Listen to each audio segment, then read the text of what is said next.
Hey guys, welcome to Tori Speaks. And briefly, I want to talk about, okay, maybe not so briefly. Every time I say briefly and then it runs to almost 20 minutes, but this one will not get to 20 minutes, maybe 10-15 minutes tops.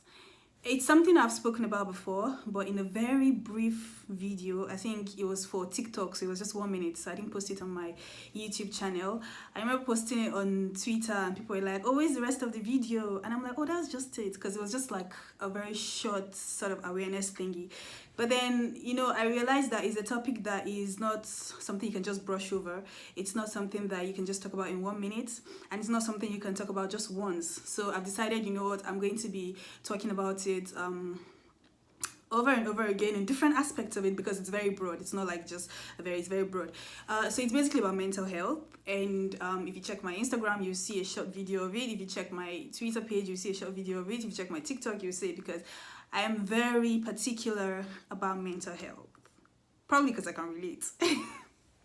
But anyway, so what I want to talk about, in that short video, just a little recap, in that short video, I was basically focusing on how people like to tell individuals that are dealing with some mental health issues. They like to tell them, just snap out of it. Like, dude, just be fine. Just, you don't let these things worry. You don't let these things take charge of your life. Like, you can just be fine if you decide to just be fine. And they make it seem like it's automatic. They make it seem like it's like a switch. You can just, okay, let me just be fine. Okay, yes, now I'm fine. Like, it's not automatic like that. It's a process. And there is another aspect to mental health issues and trauma that I realize a lot of people do not understand. Like, they're ignorant about it. Actually, they're willfully ignorant, and that's what bothers me, because ignorance is one thing, but when you're willfully ignorant, it's like you're not even putting in the effort.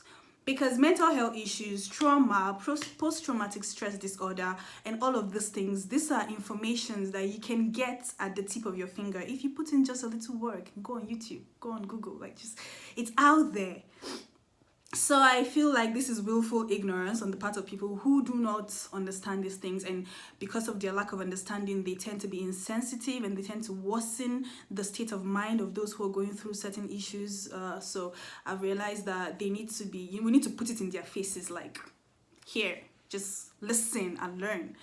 All right, so this is something that I have researched upon, because I'm a scientist. I don't like to talk out of, I like to be very factual about what I'm saying, and this is based on facts. So trauma has a relationship with brain injury and brain damage. So basically, when somebody has gone through a traumatic experience and they're dealing with PTSD and dealing with the aftermath of trauma, it's not just behavioral. It's not just emotional. It's not just, it affects the brain. I mean, like cognitive functions, like some cerebral functions, basically some functions in the brain changes. When you have parts of your brain altered because of trauma, then how can you expect such a person to just snap out of it? How can you expect such a person to just be fine? The brain is literally the CPU of the whole body. It controls everything. So if you have parts of your brain that is altered due to trauma, then just imagine how it will be for that person to go about day-to-day things in that certain area. Now, this aspect of the brain, there are 3 aspects of the brain that are affected as a result of trauma. We have the amygdala, we have the hippocampus, and we have the prefrontal cortex. That name always just trips me because I talk too fast. So the amygdala, the hippocampus, and the prefrontal cortex. These 3 areas are usually affected by trauma. So you get somebody who has experienced trauma and they have brain injury or brain damage in these aspects of the brain. And why are these 3 aspects very important? Why do we need to know about it? The amygdala is the part of the brain that controls fear. And I'll explain. The hippocampus is the part of the brain that controls memory. And the prefrontal cortex is the part of the brain that regulates emotions. So now, how does trauma relate to the amygdala? Like I said, the amygdala is part of the brain that controls fear. So when you are in a life-threatening situation, when you are in a dangerous situation, when you're in a situation that is potentially harmful to you, that feeling of fear, that feeling of, oh my God, this is a threat to my life, this is a threat to my well-being, this is a threat to my safety, that immediately puts you in the fright, flight, or fight mode, which triggers your epinephrine and then your adrenaline to decide, oh my God, I'm scared, fright, oh my God, I need to fight back, survival mode, oh my God, I need to run, survival mode, adrenaline, epinephrine. That part of your brain that triggers that response is the amygdala. So when you've gone through trauma, not you, when somebody has gone through trauma and that part of the brain has been injured, what can happen is that there is hyperactivity. And obviously, when there is hyperactivity, it means you have heightened senses to everything. So when a normal person will react to something in, let's say, a 50% scale, you that you've gone through trauma and that part of your brain has been altered, you react like 100. So you are hyperactive, you are hypersensitive to different things. So when you experience stressors that relate to your trauma, stressors can be anything, and maybe the environment looks like where you experience your trauma, or the person looks like the person that was involved in your trauma. And it could be rape, it could be like you lost a loved one, anything could be traumatic, really. It could be that you watch something very detrimental to your psyche, it could be whatever. But the stressors are things that remind you of that thing, things that bring back to memory that experience. And so when you get your stressors, it's like basically like asthma attack. So I'm basically using all of the things that are worrying me.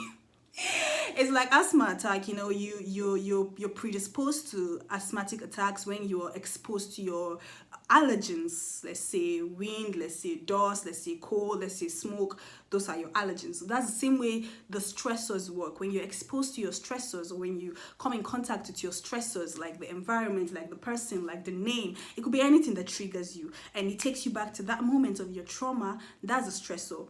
And that can trigger the amygdala to be hyperactive and then puts you in the fight, flight, or fight mode, and you're scared and you react. So we see people react in certain ways and we're like, why is this one just always, this person is just, and we're so insensitive, we don't understand. We're like, they're behaving to your own self now. Wow, is you lay you need to calm down, but you don't understand that they have brain injury. It's not going to be normal. They cannot be normal because there is an alteration in their brain. It's going to affect their behavior. And so when you're in a relationship with this person, romantic relationship or platonic relationship or whatever, you need to understand so you know how to behave. Because sometimes maybe you're talking to them and something has stressed them.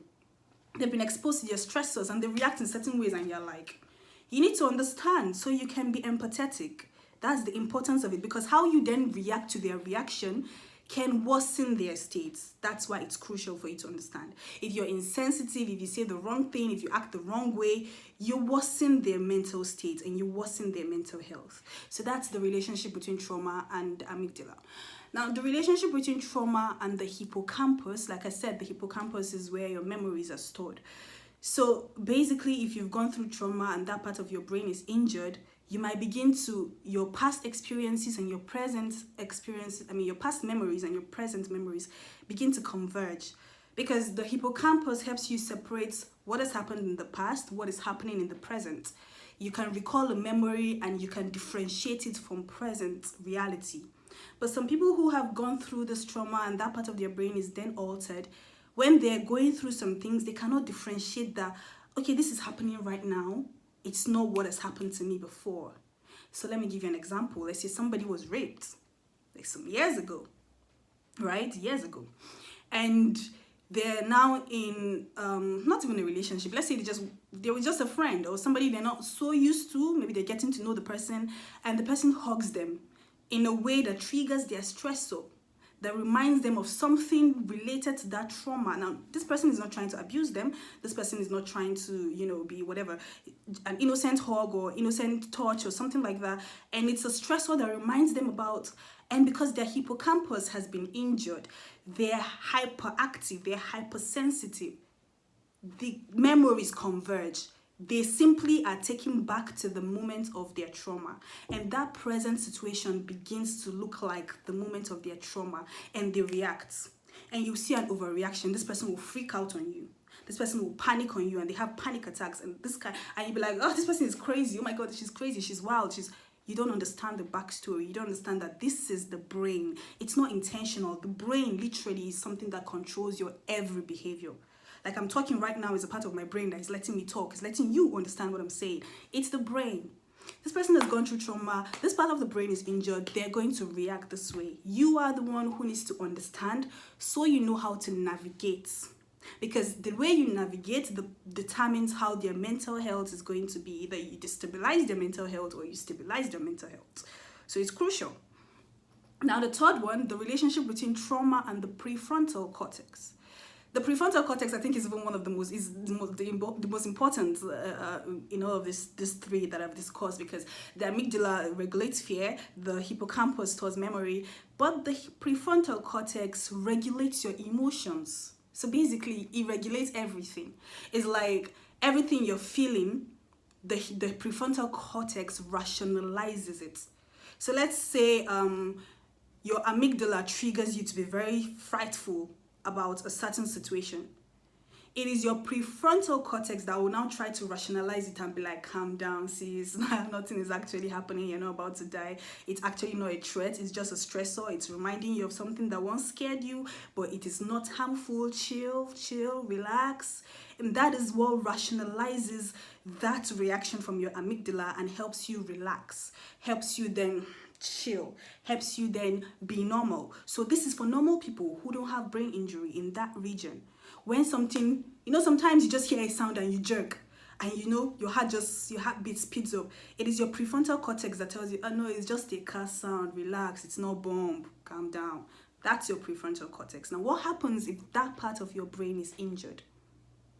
You see, you're not able to regulate the fear. You unnecessarily frightful, you're hyperactive in your amygdala, and it's just little things shake you, little things frighten you, and your prefrontal cortex that should tell you, no, that's not scary, it's just this, it's just that, calm down. That rational part of you is also injured, so you cannot rationalize that fear, and so you cannot calm down. Then you overreact. So you see the relationship between these three?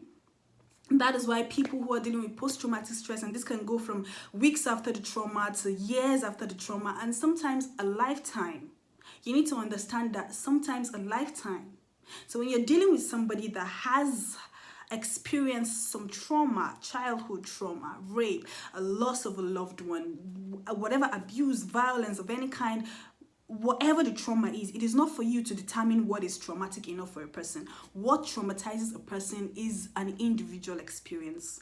Anything can traumatize a person, but as long as that thing has traumatized this person and there is an alteration in their brain functions, you have to tread carefully, because how you respond will determine the mental health of that person. Either you completely destabilize their mental health, or you can stabilize it and put them on the path to recovery. And that's the good news, that you've had some alterations in your amygdala or in your hippocampus or your prefrontal cortex does not mean that it is going to be permanent. You can heal. The brain is ever changing. You can heal from it.